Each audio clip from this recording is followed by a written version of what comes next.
El ferrocarril fue uno de los principales motores del desarrollo en nuestro país. Los dirigentes sindicales de los distintos gremios fueron conocidos por ser combativos. En 1976, Víctor Vázquez tenía más de 60 años, una vida de militancia en la Unión Ferroviaria. Se había ganado el respeto y la admiración de sus pares. En esta grabación podemos escuchar su voz recitando a Rubén Darío, un poema que nos acerca a su ética militante.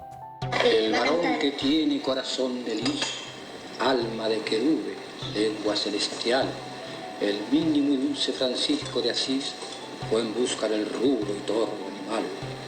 Bestia temerosa de sangre y de robo, las fauces de furia, los ojos de mal, el lobo de Gubia, el terrible lobo, cruel asolado los alrededores, cruel ha deshecho todos los rebaños, devoró corderos y devoró pastores, y son incontables sus muertes y daños.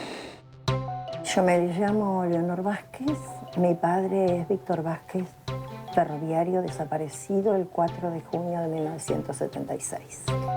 La familia de Víctor era muy interesante. Mi abuelo, Arturo, era también ferroviario. Ellos contaban que se habían ido trasladando por la línea del Mitre y que la familia había vivido en los vagones del Mitre hasta que en la calle Siria, en Pergamino, tuvieron su casa. decir, algunas cosas han cambiado respecto de la época en que veníamos con el abuelo.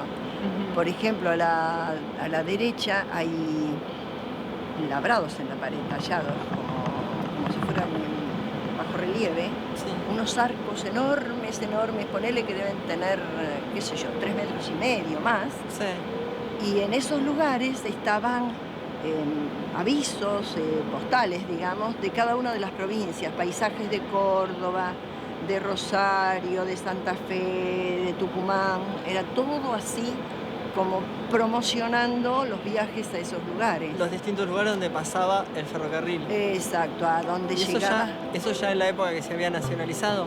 Pensá que el abuelo empezó, que yo no sé cómo se llama, enganchando vagones. Cambista. Cambista. O sea, un trabajo que enganchan los vagones.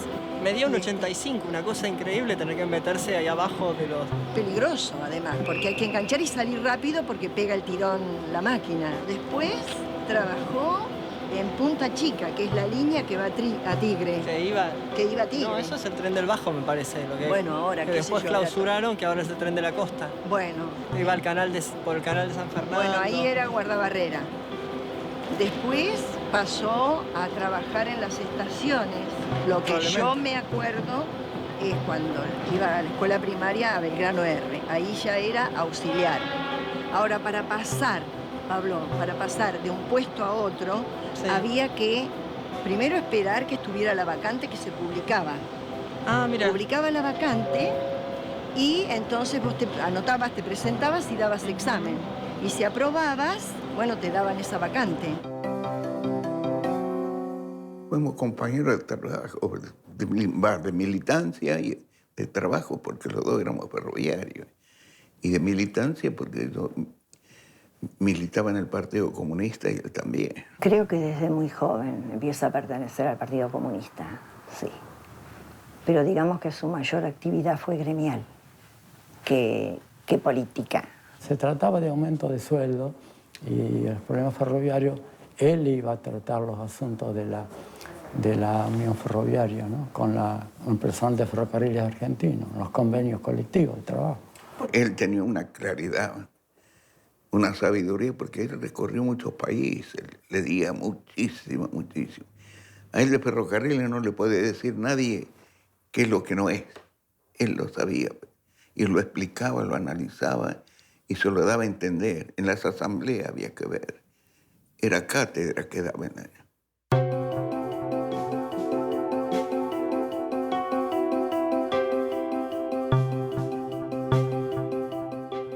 Vos sabés que tengo acá un texto manuscrito que el título es Dictado.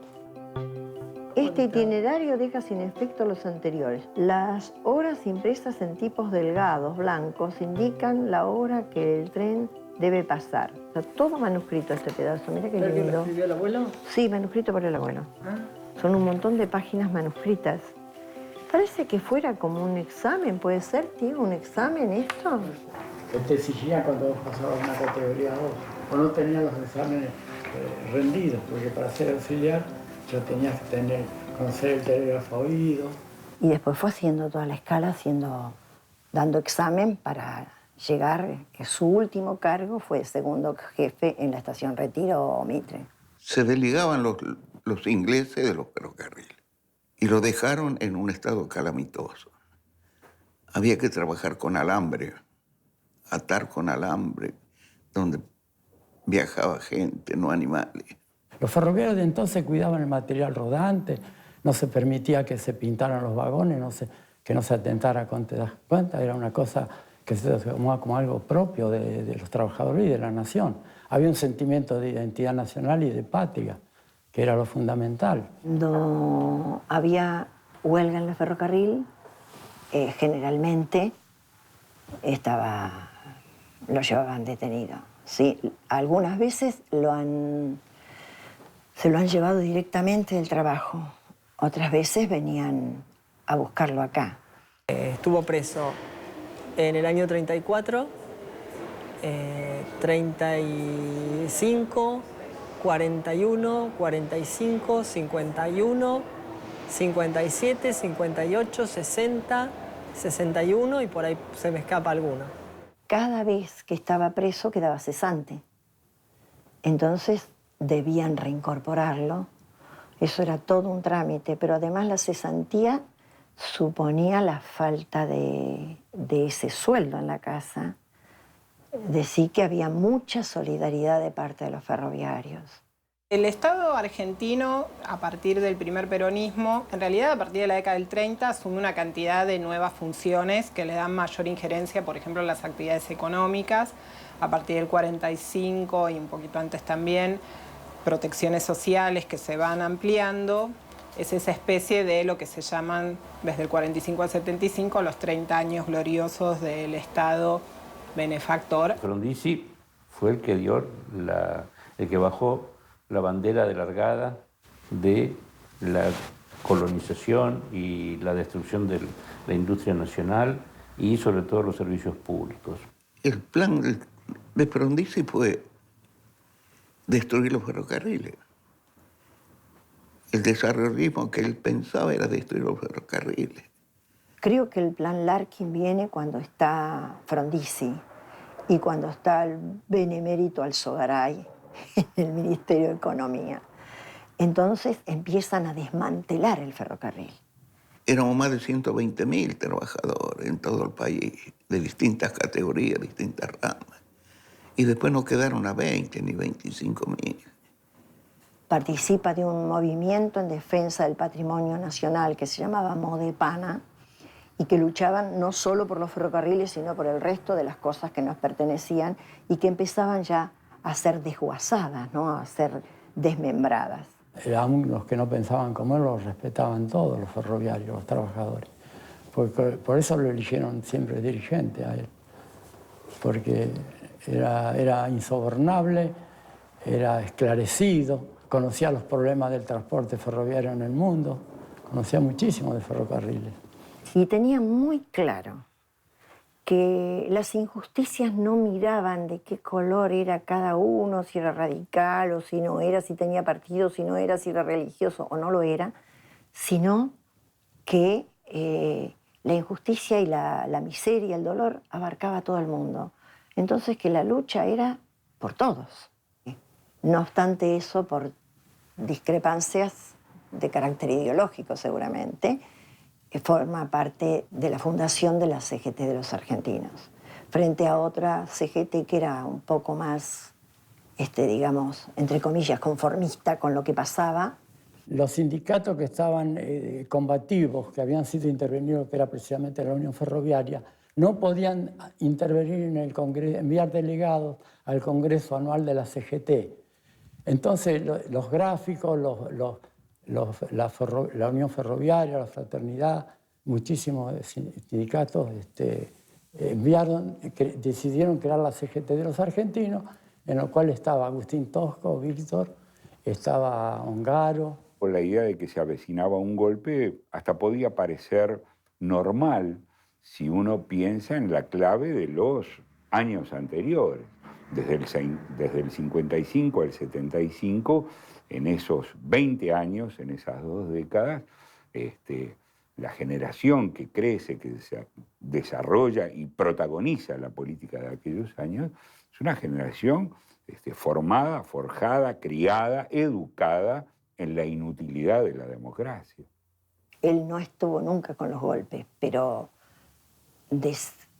suponía que eran militares a la peruana, con un gran sentido nacionalista y de defensa de todo lo perteneciente a su nación, ¿no? Va completamente equivocado. Porque lo que yo te cuento de lo que él decía respecto del golpe es marzo. Y después las cosas, ya con las proclamas y todo, te das cuenta que la cosa va por otro lado. Y que no era un golpe como tantos otros, porque estábamos tan acostumbrados a los golpes. En el primer año del golpe, del 24 de marzo del 76 al 24 de marzo del 77, el 80% de los desaparecidos son trabajadores. Creo que la experiencia del 66 lo que había mostrado es que para efectivamente hacer una refundación había que eliminar a ese enemigo subversivo que tenía enemigo subversivo entre comillas, que tenía una dimensión mucho más amplia que las que antes había tenido. Y ahí te demuestra claramente que estaba planificado y que tenían muy en claro a quién tenían que sacar del medio primero y antes que nada. Y el 24 de marzo del 76, yo estaba de turno de noche, soy jefe de turno. Y la Unión Ferroviaria decreta el paro, como haciéndose los revolucionarios, cuando ya estábamos aplastados completamente. Todos creímos que era lo mismo. Es decir, nadie tomó la dimensión de lo que iba a pasar. Después me llegó el telegrama de cesantía potencialmente subversivo. Y había que desaparecer, había que esconderse. Cuando mi papá no vuelve, tenía la peregrina idea de que iba a estar un tiempo preso y que después iba a volver, como había pasado tantas otras veces. Siempre corríamos riesgos, siempre. Pero esa noche son de esas fatalidades, Porque veníamos de una reunión del centro y él se baja en la estación acá en la punta, acá sale la punta de la cola del tren.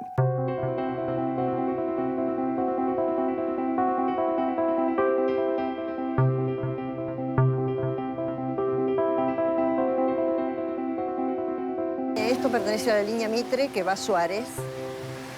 Y en esta línea trabajaba papá, en toda la línea esta trabajó siempre. Y esta mano es la que vuelve de Retiro. Y acá venía en el tren que había salido a las 8 de Retiro. Bajó de acá y fue por esa vereda en dirección a casa. Los autos estaban acá frente a esa casa y según me contó la señora, la vez que hablé acá, la señora de ahí quiso salir a auxiliarlo y el esposo le pegó un tirón y la metió adentro. Venía por esa vereda enfrente, según me contaron, cruzó corriendo cuando lo interceptaron y quiso saltar en esta casa. Quiso saltar esta verja y entonces de un culatazo lo bajaron y lo metieron en el auto. Él se baja acá en la cola y yo me bajo. Y cuando bajó acá lo chuparon. Esa fue la última vez que lo vi. ¿Qué uno iba a pensar que ese día ocurriera eso? Pero no se cuidó. No se cuidó, no sé lo que pasó, o no lo cuidaron tampoco. Los que tenían que haberlo cuidado, no sé yo lo que pasó. Pero fue una injusticia tremenda. Y ahí empezó el peregrinaje de los habeas corpus, de de las presentaciones con firmas de compañeros del ferrocarril, de todos lados, vecinos. Juntábamos, ponele, qué sé yo, 300 firmas, 500 firmas, eso era lo que se iba presentando periódicamente, o sea, cada 15, 20 días. ¿A dónde recurre? ¿A dónde va? Golpea puertas y se le cierran. Nadie se compromete, nada. Y alguna respuesta y por algo será. El 15 de junio del 76 aparece un cuerpo a la orilla del riachuelo, un cuerpo asesinado.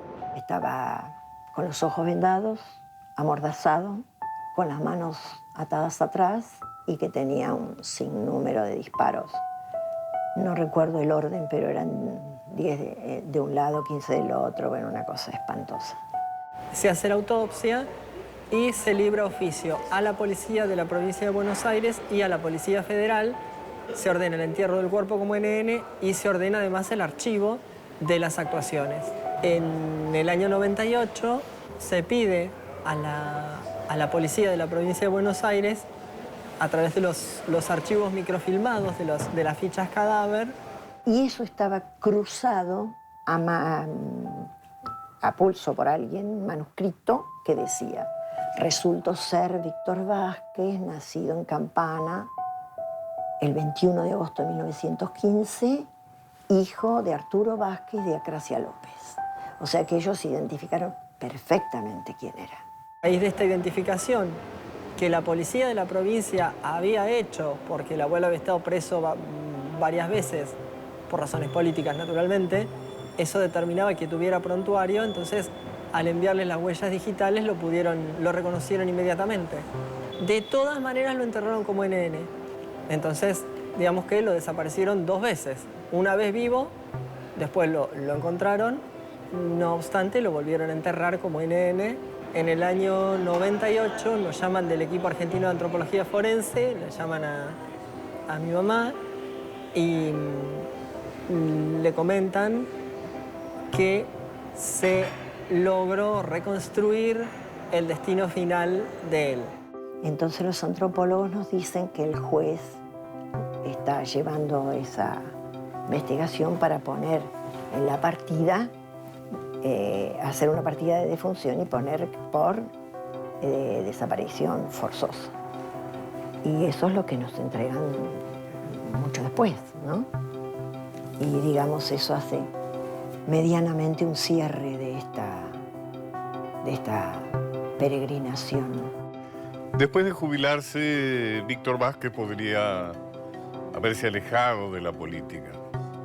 Sin embargo, sintió el llamado de su propia naturaleza y se comprometió con sus ideales, y eso le costó la vida.